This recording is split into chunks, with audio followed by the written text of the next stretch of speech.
The following is the tape recorded interview of Jack Arthur Wilmes from the 16th of the 5th, 96. This interview is being tape recorded on Detective Constable 2034 Myhill, stationed at the Headquarters Central Detective Unit. The other police officer present is DC68 Tim Wills, also stationed at Police Headquarters. The date is Thursday the 16th of the 5th, 96. And the time by my watch is 15:46. We're still in the interview room at Grays Police Station. This is the tape recorded interview of Jack. Can you please introduce yourself? Jack Arthur Wilmes, address Brockford. Thank you very much. And also present in the interview room, Paul Roach, solicitor. Thank you very much. I remind you once again, Jack, of the caution.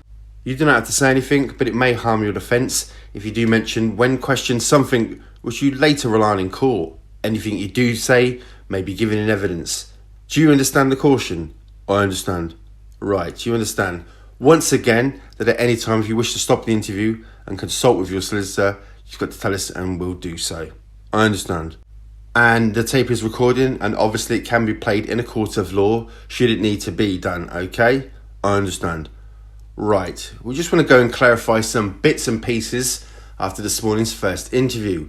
First of which, Jack, is again relating back to the events of the 8th of the 11th 95, when we say, and we obviously have documented evidence, that you were arrested on the beach at Felixstowe at 4:25 hours on Wednesday the 8th of the 11th 95. Now I'll read you the part of PC Cohen's statement as regards to your arrest and what you were doing there, and we spoke as regards to the boat. Now we actually asked you, if I remember rightly, as to whether you own a boat. Do you own a boat? The boat that was there, which was the Humber Rib boat. I will ask you again, do you own a boat? Do you own that Humber Rib boat that was taken into possession by the police and customs officers on that very morning?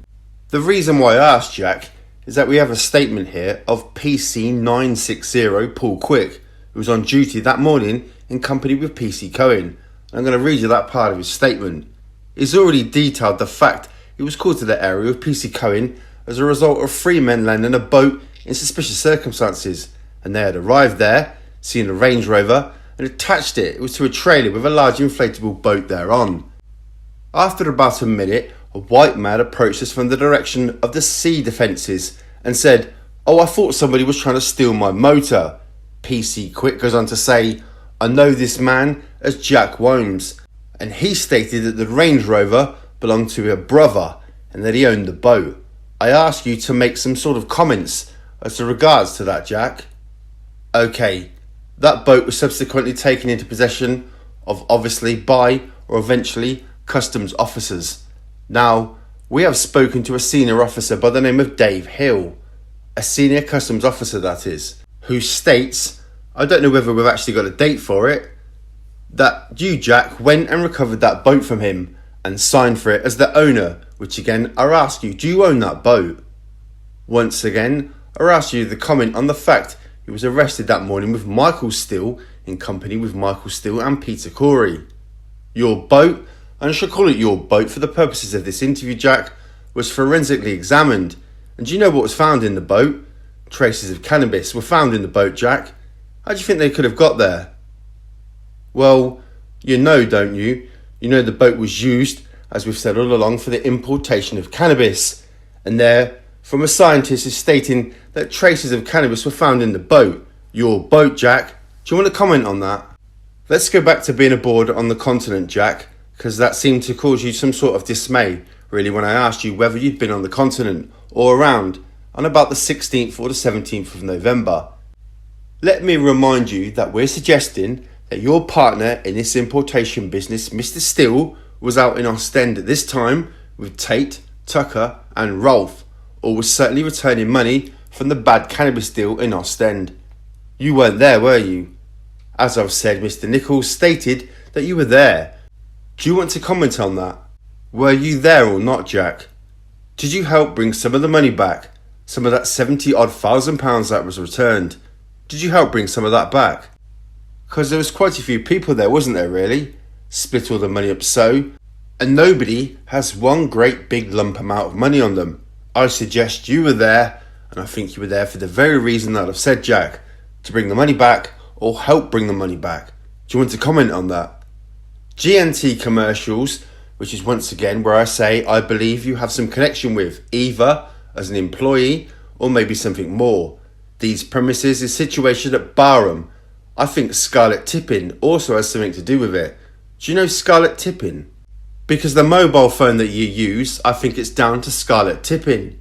You use that phone, I believe we've taken possession of that phone on your arrest, Jack. The one you've used the number of so many times. If I can find it at the moment, I can't find it. G&T Commercials, the company who the blue transit van that you use is registered to. You do use that van, Jack, don't you? You do work for G&T Commercials, Jack, don't you? And you use that phone. I believe that's where you were actually arrested, washing a boat, the same boat that we're talking about all the time, the blue and orange and black Humber boat, the rib boat. I'll just read you a little something here. Yes, here we are. This is a statement of, sorry, I'm just trying to find it. It's the statement of DC Phil Norton, who was on duty in company with DC Clark, and I'll read you this bit. About 1850 hours, the same named company of DC Clark at GT Commercials, Barham. I looked through the windows of the rear of the workshop with green doors. I could see a leisure-type speedboat on a trailer with a cover over it. I could see another boat, orange in colour, of an inflatable nature with a rigid bottom. It had a single Yamaha engine, outboard motor on the back. It was sitting on a trailer bearing the registration mark N for November, 551 Bravo Oscar Oscar Boo. Do you want to pass a comment on that? What's the date of this statement? The date it relates to the Monday the 22nd of the 4th, 96. N551B00. Do you know that registration number, Jack? How strange. I mean, we would be amazed to know that goes down to Mr. Steele, Michael Steele of Great Bentley. It goes down to his red Toyota Hilux motor, and lo and behold, that's your boat sitting on that. Do you want to pass any comment on that, Jack? The same boat that the cannabis traces were found on the 11th after your arrest. Do you still maintain that you have nothing to do with importing cannabis? Is that still your story? Or are you not going to say that anymore? There's a lot of facts there, isn't there? Flying in the face of what you said earlier.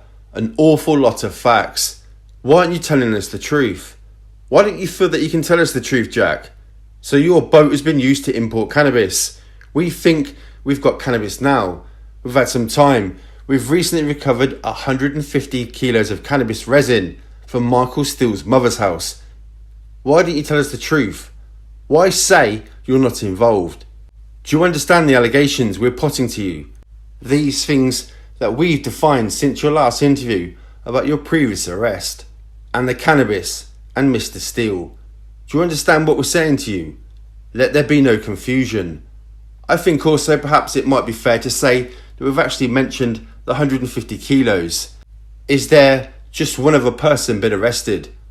I think you've indicated to me last night that there were 2 or 3 people.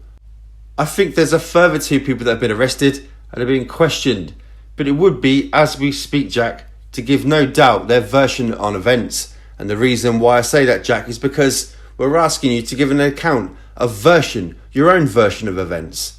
But you don't. I really don't think I can put it any plainer or any fairer that this is your opportunity to answer questions and give your account, your version on things. Do you want to do that? Why not? When it seems obvious to all sitting here. I mean, the inference I draw from it is that you have something to hide. Why don't you speak to us? We're going to close this particular interview at this stage. We, as far as we're concerned, are not going to we're not going to mention or speak about the importation between the 11th of the 11th 95 and the 21st 11th 95 and any subsequent interviews unless we feel it's necessary. But what we're saying here is we're going to go on to other things. We're saying that this is your opportunity now to say it before we turn the tape off. Is there anything at all that you want to say as to regards the allegation of importation between those dates? I have absolutely nothing to do with them. Okay. Mr. Roach? No comments from me, thanks. No, that's fine from me, thank you. Right, it's Thursday the 16th of the 5th, 96. The time by my watch now is 1607, and this interview is concluded. The following is the statement of Scarlett Edgar from the 20th of the 5th, 96. I am the sole proprietor of a company called G&T Commercials, which has premises at Barham.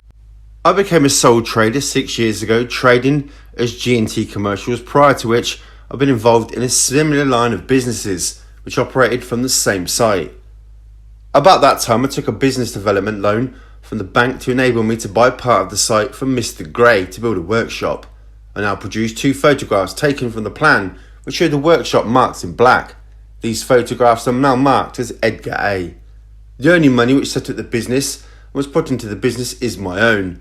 The company owns 8 shunting lorries which are licensed for road and are based on Ipswich docks, 2 cars which are a white Honda and a white Peugeot, and a blue Ford Transit van. The company is involved in the dockside haulage of grain at Ipswich docks, and it does a small amount of vehicle repairs at the yard. The only company employees is myself, as the grain side of the business is seasonal and the work demands are variable. All the labour is self-employed. I have a list of about 10 names I can call on to work. If they're not available, I'll go to the agency. Jack Worms is a self-employed vehicle mechanic who is based at my workshop and is responsible for all my vehicle maintenance. He was also a driver as required. He has worked for my company since it was set up, invoices me on a weekly basis based on the amount of work he has done. He has free use of the workshop and will do his vehicle repairs there, provided this does not interfere with my business. Jack and I are the only key holders to the yard. As Jack is the only mechanic, I've provided him with a mobile phone so that he can call me in case of any problems. Sometime in the first half of 1992, I was approached by Jack and his brother John to take part in a new business venture concerning the importation of speedboats from America. They wanted to have the UK franchise for this company and initially intended to import 1 boat and sell it and then replace it. My role was to be the coordinator and administrator of the paperwork. It was hoped that we would be involved in the after-sales service of the boats. This area of the business was to be known as G&T Boat Repairers, while still coming under the G&T Commercials umbrella. Jack and John were to work for it on a consultancy basis and invoice for the work they did. We could not get started in the marketplace due to the fluctuating rates of the exchange and recession. However, 1 boat was imported that was paid for by Jack and John.